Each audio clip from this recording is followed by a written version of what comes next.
lebih sungguh katakan pujian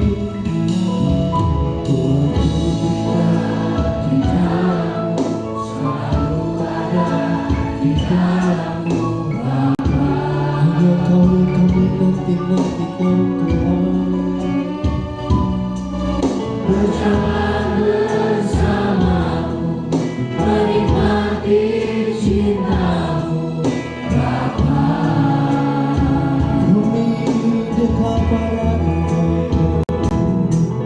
ku dekat padamu, dan memenuhi jiwaku, menyatu denganmu. Perkenankan kami ya Tuhan, menjadi kekasih.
Tolong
kami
Kau mau lebih lagi mengurus jiwa kami, membawa hati kami, hidup kami mendekat terus kepadamu ya Tuhan.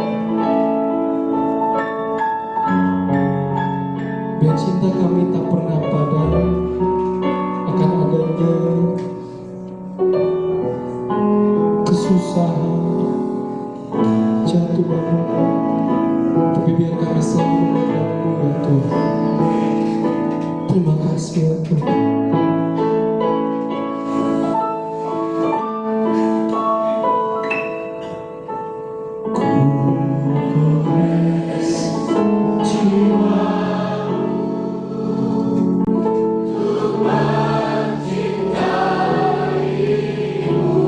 Ini doa kami kepadamu ya Tuhan.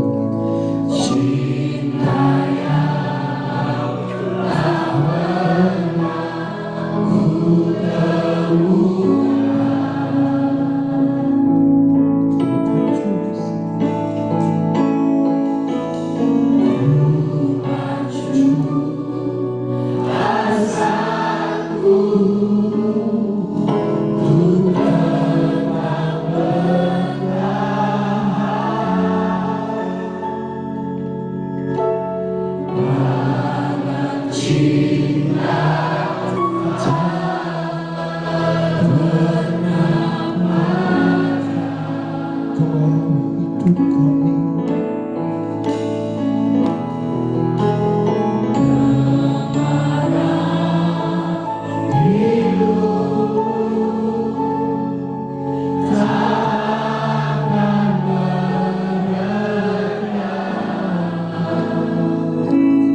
Boleh sekali lagi Bapak Ibu, biar ini menjadi doa kita.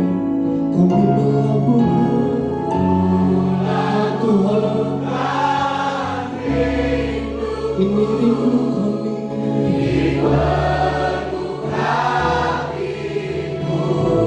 Ini harap kami.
Terima kasih ya Tuhan. Biar kerinduan kami terus mendekat erat kepadamu ya Tuhan. Kami boleh memberikan yang terbaik bagi Raja kami, bagi Tuhan kami, bagi Elohim Yahweh yang telah menyertai kami hingga saat ini. Berikan kami terus kekuatan ya Tuhan, untuk kami boleh menjalani hari-hari kami bersama dengan-Mu. Kami rindu lebih lagi menaikkan syukur kami, menaikkan pujian kami hanya untuk Tuhan saja. Biar nama Tuhan dimuliakan atas pujian kami. Hanya di dalam nama Yesus Kristus kami berdoa. Yang bersuka cita, sama-sama kita katakan amin. Boleh beri kemuliaan bagi Tuhan. Apa kabarnya Bapak Ibu? Apa kabarnya Bapak Ibu? Haleluya. Sebelum kita menaikkan pujian, boleh izinkan saya bertanya, adakah di antara Bapak Ibu yang baru pertama kali hadir pada ibadah pagi hari ini? Boleh lambaikan tangannya. Puji Tuhan, ada di sebelah kanan kita. 1, 2. Kami mengundang Bapak untuk hadir bersama dengan kita. Kita bertumbuh di gereja ini di GSKI Metanoia. Haleluya. Boleh berfellowship satu dengan yang lain. Katakan, Tuhan Yesus baik, teramat baik. Sebab hanya Dia gunung batu kita, hanya Dia kota benteng kita, hanya Dia juru selamat kita. Haleluya. Mari kita beri kemuliaan bagi Tuhan.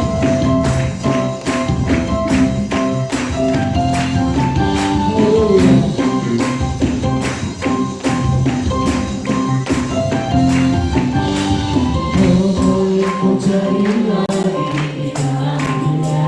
Yang akhirnya akan kita tinggalkan selamanya.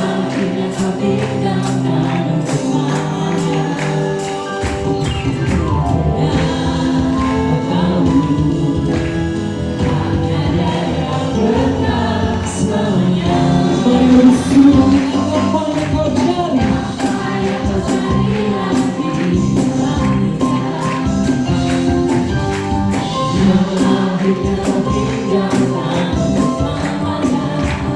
Akhirnya kau yang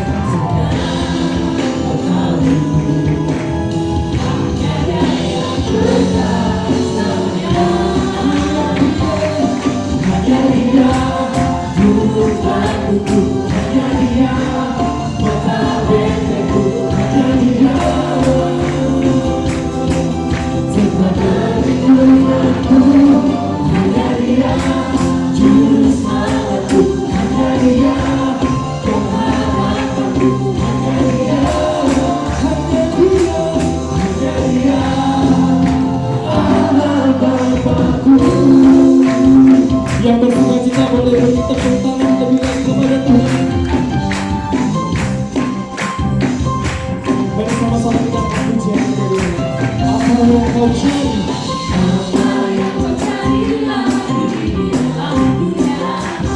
Jangan tinggalkan kita tinggalkan selamanya.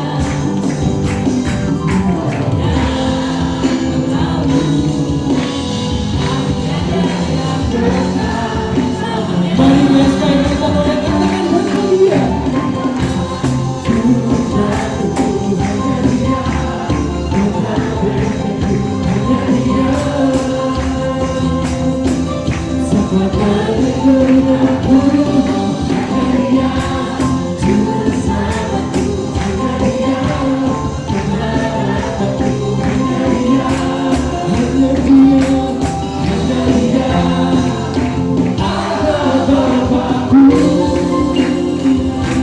Hanya dia membantu kita, hanya dia tempat perlindungan kita, amin. Mari Bapak Ibu katakan berhasil saja.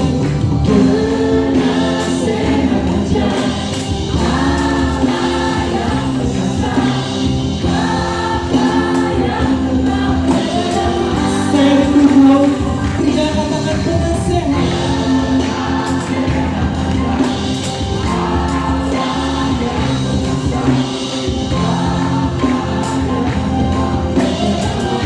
Ayo kamu wanita katakan penasehat.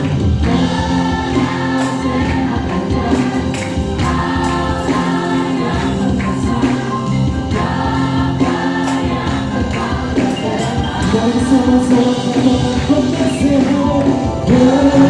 Penasehat percaya, Bapa yang berkesan, Bapa yang kekal raja damai. Kepada hanya dia, Guru baru, hanya dia, hanya dia. Tempat perlindungan kami, tempat perlindunganku, hanya dia.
tidak bisa diberikan oleh siapapun. Hanya Engkau satu-satunya sumber kebenaran. Dan kami menantikan suara-Mu ya Tuhan. Engkaulah yang memberkati kebenaran ini ya Tuhan. Supaya ini benar-benar kebenaran yang membentuk hidup kami berkenan di hadapan-Mu. Pimpinlah kami dengan Roh-Mu yang kudus, supaya pemberitaan ini hanya tertuju kepada Tuhan. Di dalam nama Yesus Kristus. Amin. Silakan Bapak Ibu sekalian.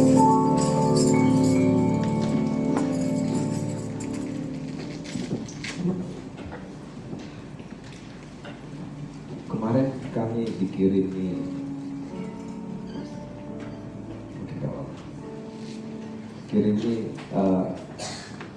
suara PRS.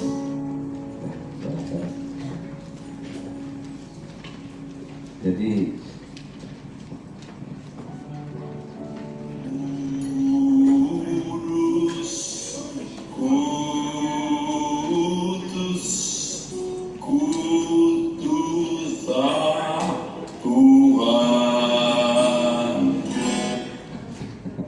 menghibur hati kita. Ya, kita terus berdoa sama beliau. Ya. Supaya kita akan terus menantikan kebenaran-kebenaran baru, ya, bisa menumbuhkan iman kita. Bapak Ibu sekalian, hari ini kita meneduhkan hati kita dulu untuk belajar kebenaran yang benar-benar memberkati saya, saudara. Harus saudara pandang dan pahami dengan sungguh-sungguh bahwa keserupaan dengan Kristus tidak boleh dianggap hal yang mudah dan bisa dicapai dengan mudah dengan waktu yang cepat. Ya. Karena keserupaan dengan Kristus adalah wajah dari kekristenan yang sesungguhnya. Ya. Ada seorang teolog, seorang orang pintar, yang berjalan pada siang hari dengan menggunakan lampu, saudara, pada siang hari. Dan dia berjalan ke pasar, ke gereja, di kebaktian sekitar. Tapi dia tidak menemukan wajah kekristenan itu, saudara. Dia tidak menemukan bagaimana wajah dari kekristenan itu. Wajah kekristenan itu sudah dibungkus dengan keberagamaan, saudara. Sehingga kita tidak bisa menemukan lagi keserupaan dengan Kristus sebagai wajah satu-satunya kekristenan. Firman Tuhan jelas mengatakan bahwa kita wajib hidup seperti Kristus telah hidup. Firman Tuhan jelas mengatakan bahwa hendaklah karena itu haruslah kamu sempurna seperti Bapamu yang di surga adalah sempurna.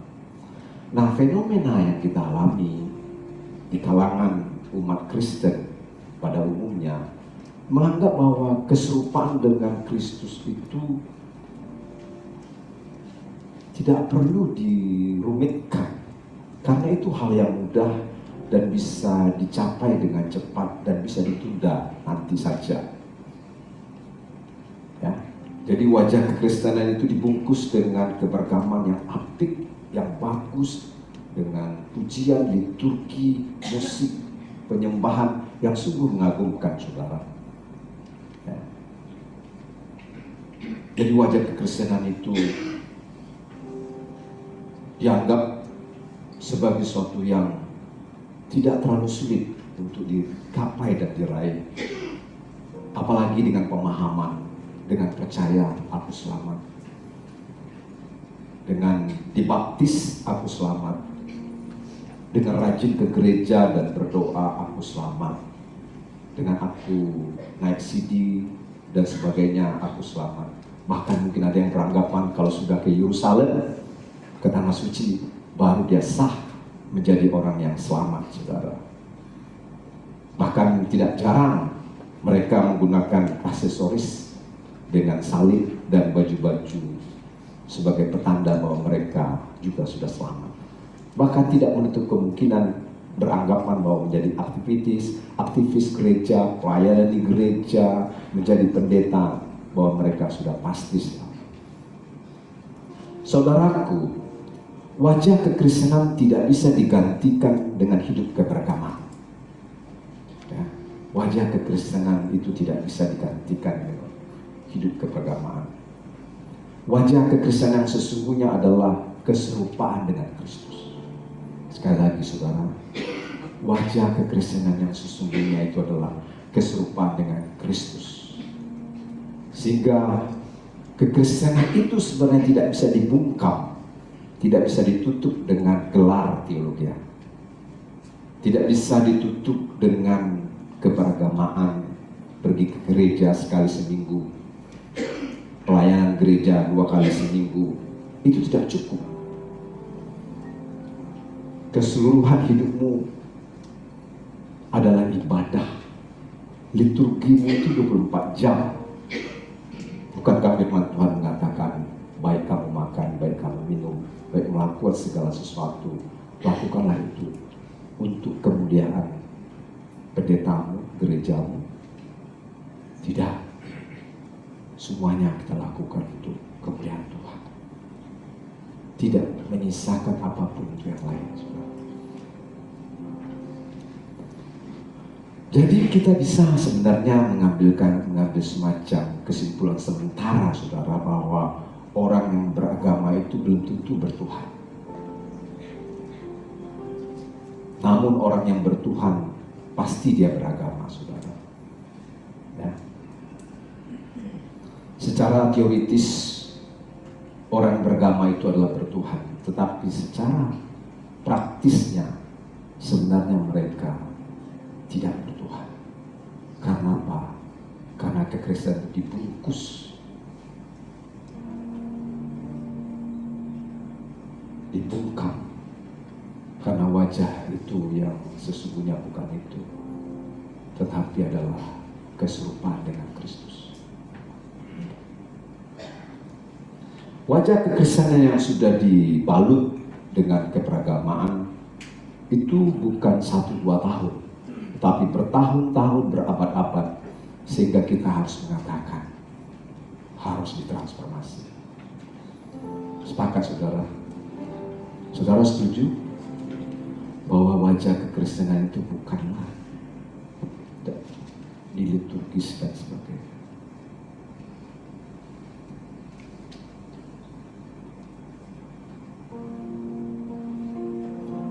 Kita harus mentransformasi secara total, saudara. Keserupaan dengan Kristus adalah keteladanan, saudara. Wajah kekristenan harus kita transformasi dari keberagamaan menjadi keteladanan. Kalau keberagamaan tidak bisa diteladani, saudara, tapi keserupaan dengan Kristus itu bisa diteladani, saudara. Bisa dilihat dan bisa dirasakan. Sehingga transformasi itu tidak lagi sebagian dari hidup kita, bukan hanya di gereja ini, saudara, tapi transformasi itu secara total, saudara. Harus total. Harus mengalami perubahan total dari seluruh aspek hidupmu. Bukan hanya keberagamaanmu, tetapi dari seluruh aspek hidupmu. Dari mulai moralmu, cara berpikirmu, ambisimu, sikap hidupmu, perilakumu, cita-citamu, hasrat gairahmu, apapun harus berubah, saudara. Tidak bisa lagi dibatasi dengan gedung, saudara. Tidak bisa dibatasi dengan liturgi. Tidak bisa, saudara. Harus totally change dari seluruh aspek hidup. Seluruhnya disita. Liturgismu itu bukan di gereja 24 hour. Itulah ibadahmu sebenarnya.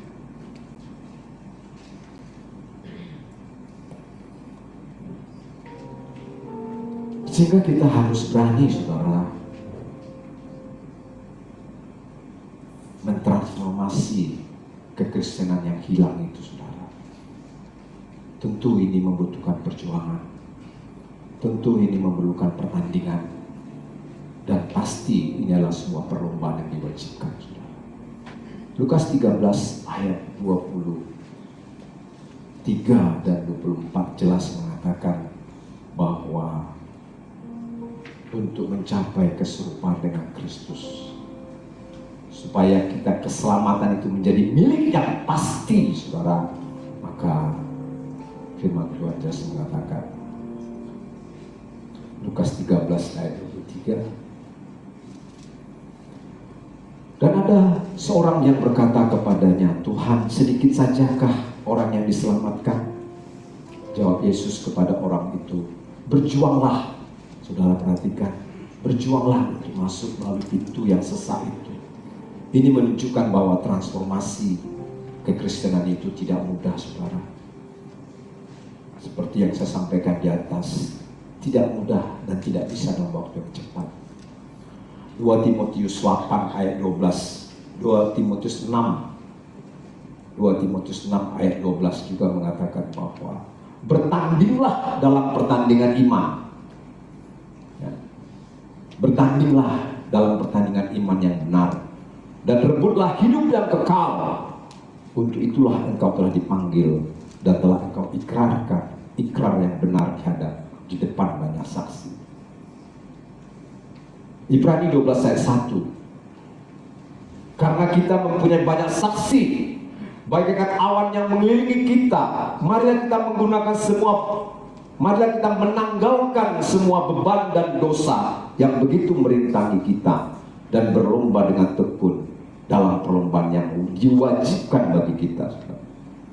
Jadi transformasi kekristenan supaya mencapai keserupaan dengan Kristus,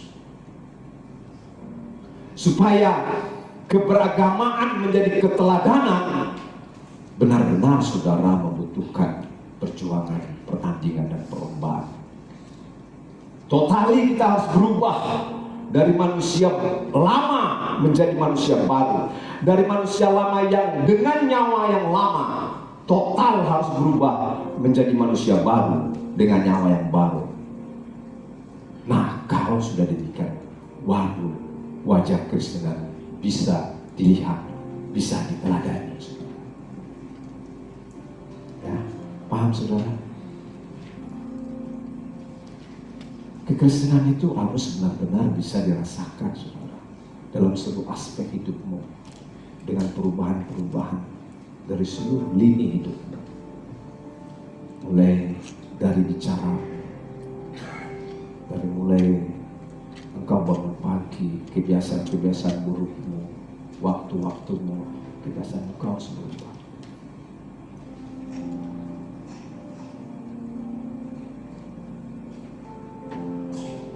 Harus kita benar-benar berubah, saudara.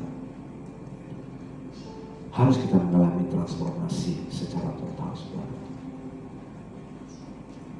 Dan bahasa yang saya pakai transformasi total itu adalah kehilangan nyawa, saudara.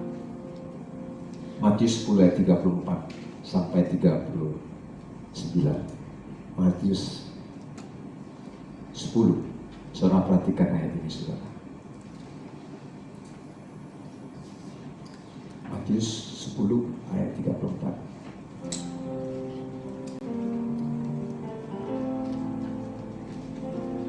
Jangan kamu menyangka bahwa aku datang untuk membawa damai di atas bumi. Aku datang bukan untuk membawa damai, melainkan pedang, saudara. Ini bukan main-main, saudara. Ayat 35. Sebab aku datang untuk memisahkan. Jadi pedang itu digunakan untuk memisahkan orang dari ayahnya, saudara. Saudara kalau memahami secara harfiah, keluar dari konteksnya, bahaya, saudara. Bahaya, saudara. Menantu perempuan dari ibu mertuanya, saudara. Ini ada masalah ini antara perempuan dan ibunya, orang dengan ayahnya. Jangan-jangan orang di sini anak laki-laki kali. Anak perempuan dengan ibunya, menantu perempuan dengan ibu mertuanya. Ini sering cekcok, saudara. 36.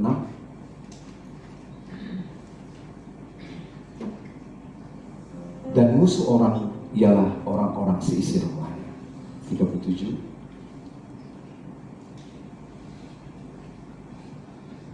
Barang siapa mengasihi bapa atau ibunya lebih daripadaku, ia tidak layak bagiku.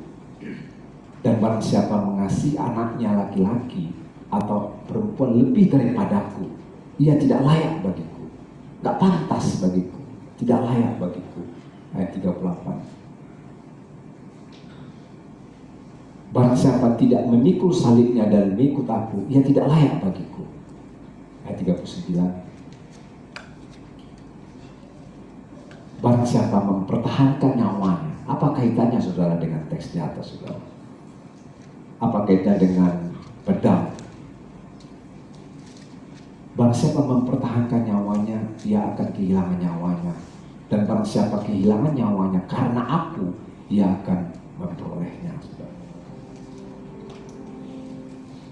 Nyawa di dalam konteks ini, ya, itu adalah syukur. Itu bisa berarti life, soul, breath, nafas, saudara. Yang kedua bisa artinya adalah nyawa, itu artinya syukur di sini adalah jiwa, ya.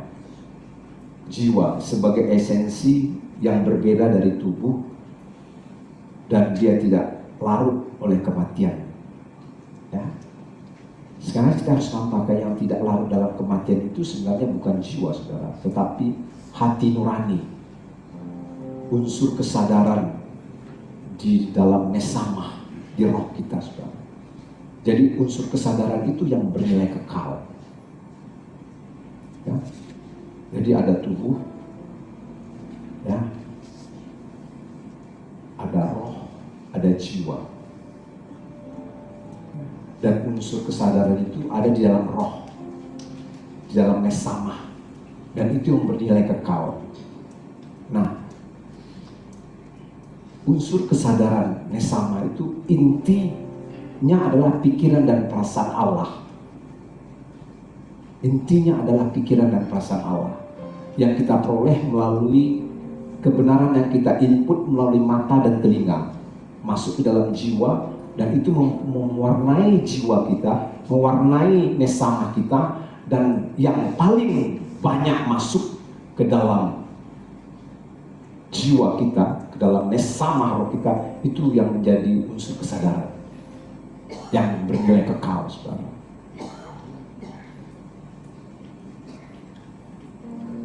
Waktu mungkin kalian nggak pernah lihat Elon Musk. Saya sekali Elon Musk, ya, orang yang terkaya di dunia. Suatu saat dia tidak bisa tidur. Dia tidak bisa tidur sampai jam 2. Dia memperkarakan kehidupan setelah kematian. Dia mulai gelisah hatinya. Lalu dia berpikir bahwa di dalam kesimpulannya bahwa kesadaran manusia itu tidak pernah hilang, saudara. Dia percaya bahwa kesadaran itu akan bernilai kekal. Sehingga dia menyadari bahwa kalau kesadaran hidup kita itu kita bangun dengan membenci, dengan kemarahan, dendam, itu kesadarannya itu bernilai kekal. Sehingga dia tidak mau menjadikan itu sebagai nilai yang kekal. Justru orang yang mengasihi, yang mencintai sesama, berdamai dengan sesama, itu bisa membentuk kesadaran yang bernilai kekal, saudara. Jadi nyawa dalam hal ini adalah bisa kita katakan adalah unsur kesadaran yang bernilai kekal yang ada dalam nesama, di dalam roh kita. Syuke juga di dalam bahasa Yunani ini dipergunakan sebagai ilmu, ya saudara, ya, psikologi, artinya jiwa, ya, logi itu logos, jadi ilmu tentang jiwa yang mempelajari tentang pikiran, belajar tentang mental, perilaku, perasaan, ingatan dan motivasi. Ya, itu dipelajari di dalam ilmu psikologi. Nah, nyawa baru apa?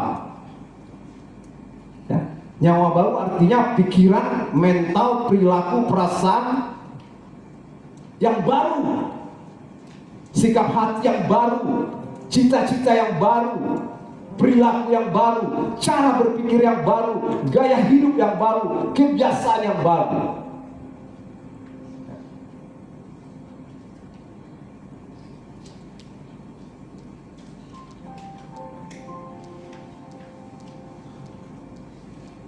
Dan firman Tuhan juga mengatakan bahwa kesadaran yang baru dengan seluruh perubahan yang kita alami itu, ya, tidak boleh bercampur dengan kenajisan, saudara.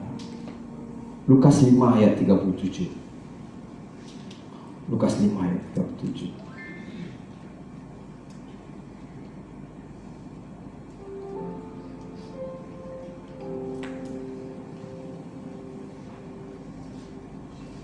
Lukas 5 ayat 37.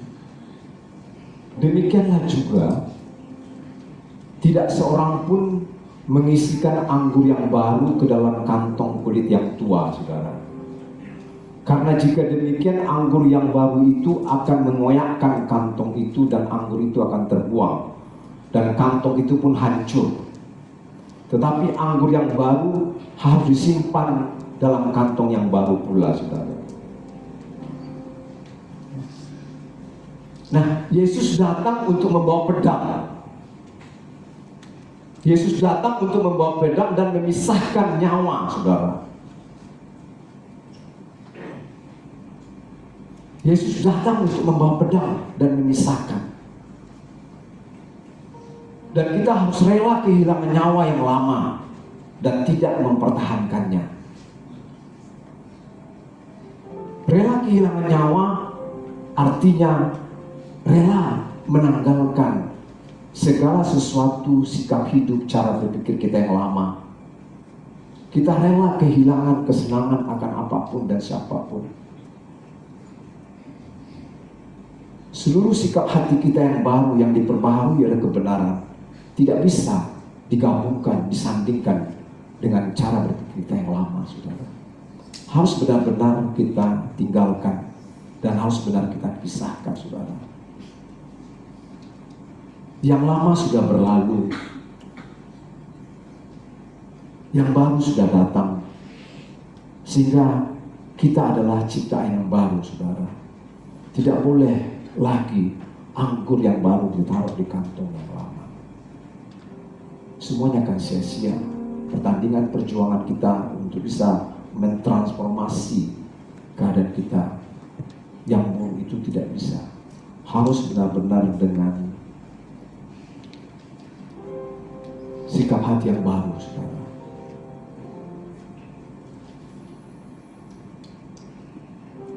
Yesus datang untuk itu, saudara, untuk memisahkan nyawa. Ayat 30.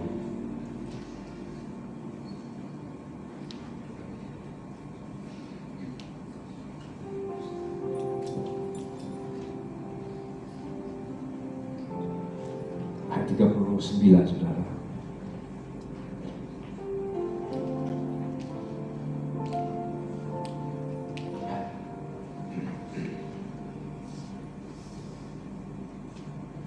Matius 10 ayat 39.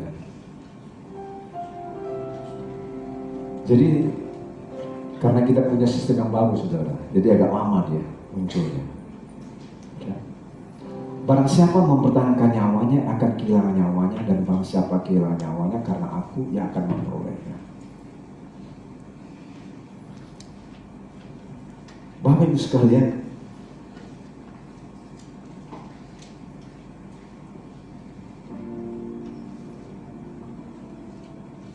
kita sebenarnya sudah memiliki paradigma berpikir yang kita anggap sendiri benar, saudara.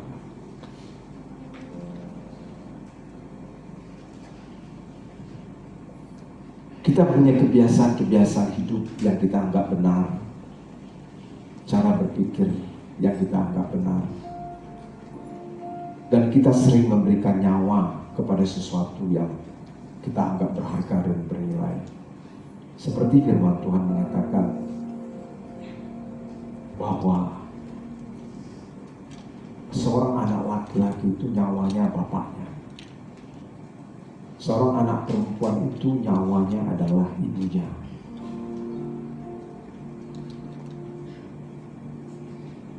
Seorang anak muda itu nyawanya adalah pacarnya, saudara. Pacarnya nyawanya, saudara. Seorang suami nyawanya adalah istrinya. Seorang pengusaha, nyawanya adalah harta kekayaannya. Mungkin di antara saudara juga memiliki nyawa yang saudara anggap berharga dan bernilai. Mobilmu menjadi berharga dan bernilai. Itulah nyawamu. Rumahmu kau jadikan dia bernyawa, padahal dia tidak bernyawa. Uangmu menjadi bernyawa. Kekayaanmu, kehormatanmu menjadi bernyawa. Sesungguhnya saudara, kita tidak boleh mempunyai nyawa yang lain selain Tuhan dalam hidup kita. Dia satu-satunya nyawa kita, saudara. Kita boleh banyak punya kekayaan, kehormatan, mobil dan sebagainya, tapi jangan jadikan dia bernyawa. Nah, kalau dia bernyawa, ini masalah besar, saudara. Dan itu melukai hati Tuhan, saudara.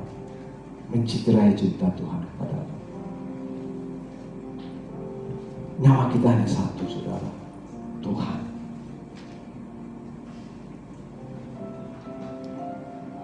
Nah, kita hari ini, kalau Tuhan mengatakan jika engkau tidak kehilangan nyawa, jika engkau mempertahankan nyawamu, engkau tidak akan memiliki nyawa yang baru. Segala sesuatu yang berharga, yang bernilai bagi kita itu penting, saudara, penting. Tapi jangan jadikan dia bernyawa. Amin, saudara. Kalau saudara jadikan dia bernyawa, menjadi berharga, bernilai atas hidupmu, maka sebenarnya engkau tidak mencintai Tuhan dengan penuh, saudara.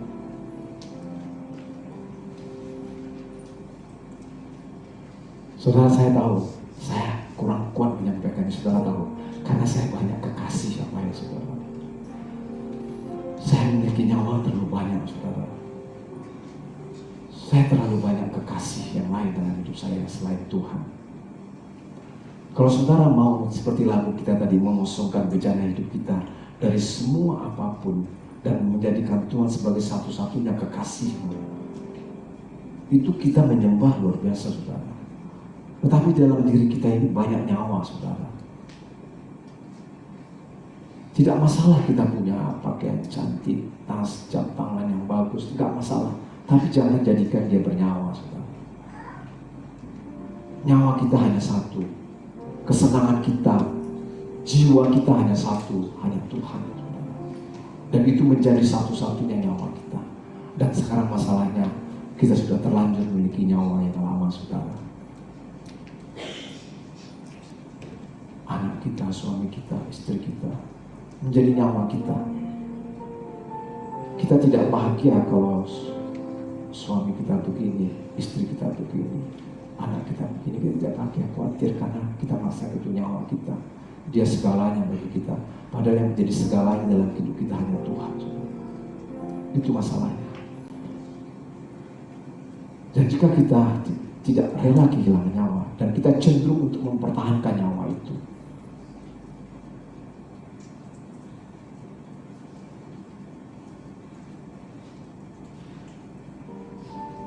Yesus datang untuk memisahkan itu, saudara. Memisahkan kita dari dunia ini. Memisahkan kita dari keterikatan akan seluruh kebahagiaan dan kesenangan dunia ini. Yang menjadi kebahagiaan dan kesenangan kita hanya satu, Tuhan atau tidak sama sekali. Jadi kita benar-benar harus rela kehilangan nyawa dan tidak mempertahankannya, supaya kita mempunyai nyawa yang baru, saudara. Dan nyawa yang baru adalah kekekalan, saudara. Kesadaran kita akan Tuhan itu kekal, saudara.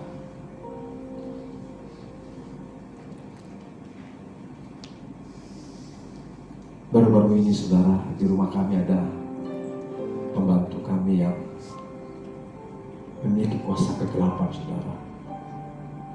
Dan dia didoakan oleh Ibu Vera untuk muntah sampai muntah darah, saudara. Hitam semua, saudara. Kenapa? Asal-usulnya karena keterikatan dengan roh-roh jahat, saudara. Ada memakan sesuatu dalam mulutnya. Dan itu menjadi nyawanya, saudara. Menjadi nyawanya. Dan pada dia mendengar kebenaran, nyawa ini harus dihilangkan, saudara. Dan itu tidak mudah melepaskannya, saudara. Untuk membuangnya. Sering orang mempertahankan nyawa itu. Dan itu berhari-hari, saudara. Nah, bagaimana saudara melepaskan nyawamu terhadap sesuatu yang membahagiakan? Itu tidak mudah, saudara. Karena pikiran kita sudah diset bahwa yang menjadi kebahagiaan kita itu bukan Tuhan. Yang menjadi kebahagiaan, kerinduan kita itu adalah bagaimana kita bisa memperoleh sesuatu yang lebih, baik rumah, mobil, jam tangan, dan sebagainya. Itu menjadi kebanggaan kita dan menjadi nyawa kita, saudara. Dan itu harus kita lepaskan, kita rela menanggalkannya, memisahkannya dari hidup kita. Dan untuk itulah Yesus datang memisahkan kita dari nyawa yang lama itu, saudara. Syukur. Jika kau tidak rela kehilangan nyawamu, kau tidak akan punya nyawa baru. Ini rata-rata cita-cita kita kan, bagaimana supaya terhormat di hadapan manusia, saudara. Semua kita seperti itu. Kita menganggap yang berharga itu adalah sesuatu yang juga penting bagi hidup kita. Tetapi kalau saudara bisa menghayati kebenaran ini, tidak masalah kita punya mobil, kita punya rumah, kita punya apapun, asal jangan kau berikan nyawa atas barang-barangmu itu. Mau sehebat apapun mobilmu, sehebat apapun pakaianmu, jam tanganmu, jangan berikan nyawa, jangan berikan nilai apapun. Sampai tidak menyisakan kesal apapun selain Tuhan yang menjadi nyawaku. Hidupku, napasku hanya Tuhan, satu-satunya. Tidak boleh ada nyawa yang lain dalam hidupmu selain Tuhan. Tuhan segalanya atau tidak sama sekali. Tidak boleh di dalam nesamamu, di hati nuranimu diisi oleh sesuatu yang lain selain Tuhan. Kita harus mengoptimalkan potensi kita, kita harus meraih cita-cita kita, tetapi semuanya itu menjadi alat. Bukan dia kita buat bernyawa. Kita menjadi bernilai dan berharga karena sesuatu kita raih. Apa itu pangkat, jabatan, pencapaian apapun tidak boleh menjadi bernyawa atas hidup kita. Satu-satunya yang bernyawa, yang bernilai dan berharga dalam jiwa kita hanya Tuhan. Oleh karena itu, saudara, keserupaan dengan Kristus itu tidak bisa dicapai dengan diraih dengan cepat, dengan mudah, tetapi melalui suatu perjuangan, pertandingan, dan perlombaan. Dengan cara apa? Memisahkan kita dari nyawanya, keterikatan kita dengan apapun, sampai kita memiliki pikiran dan perasaan Kristus. Sampai kita memiliki itu, saudara. Sampai tidak ada apapun dan siapapun yang bisa menggantikannya. Kita bisa punya ini, punya itu, bisa tidak punya ini dan punya itu, tetapi Tuhan harus menjadi satu-satunya milik kita. Dan itu harus menjadi nurani. Apapun, siapapun tidak bisa lagi mengganggu itu, saudara. Nyawa kita hanya satu, kebahagiaan kita hanya satu, kerinduan kita hanya satu. Dia satu-satunya yang berharga dalam hidup kita. Sampai benar-benar tidak ada yang lain.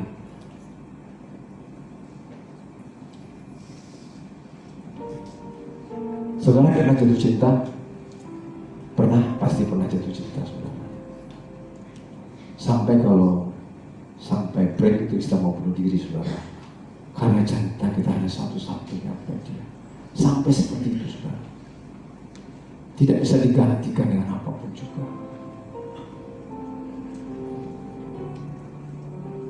Tidak bisa digantikan apapun juga. Sehingga saya sering memahami, saudara, kenapa kita tidak boleh berzina, saudara. Tidak boleh berselingkuh. Tidak boleh melakukan hubungan badan sebelum menikah. Saya mulai mengerti, saudara. Karena hubungan Kristus itu seperti hubungan suami dan istri, saudara. Begitu agungnya, begitu mulianya, saudara. Sehingga anak-anak itu harus menjaga kekudusan hidupnya, saudara. Relasi itu hanya dicerminkan seperti hubungan suami dan istri. Nah, kalau kita punya kekasih yang lain, punya nyawa yang lain, punya selingkuhan, punya sesuatu yang berharga, bernilai selain Tuhan, sebenarnya susah bagi saya memahami. kita susah untuk menyembah dengan benar.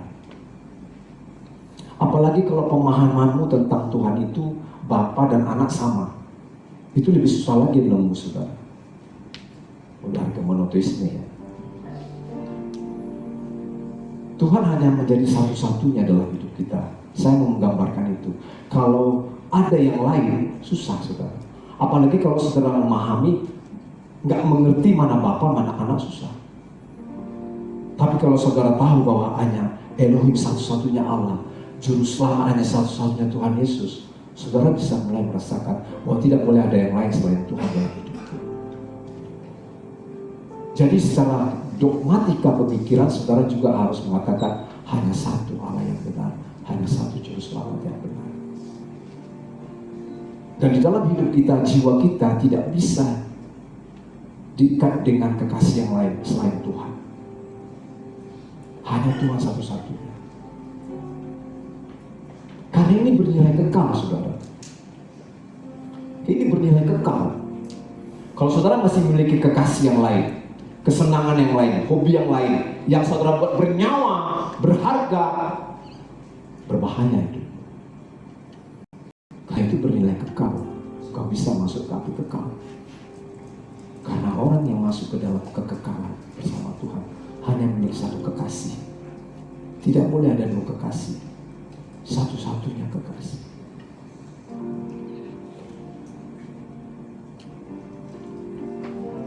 Jadi kalau saya punya anak, punya istri, punya sedikit harta, nyawaku tidak aku taruh di situ. Paham, saudara? Nyawaku tidak ditaruh. Saya punya kehormatan sebagai pendeta, sebagai SPT yang tidak berapa itu. Nyawaku tidak aku taruh di situ. Kebahagiaan dan kesenanganku tidak aku taruh di situ. Kebahagiaan dan kesenanganku satu-satunya Tuhan. Dan itu memisahkannya susah, saudara. Untuk rela kehilangan nyawa itu susah. Karena orang yang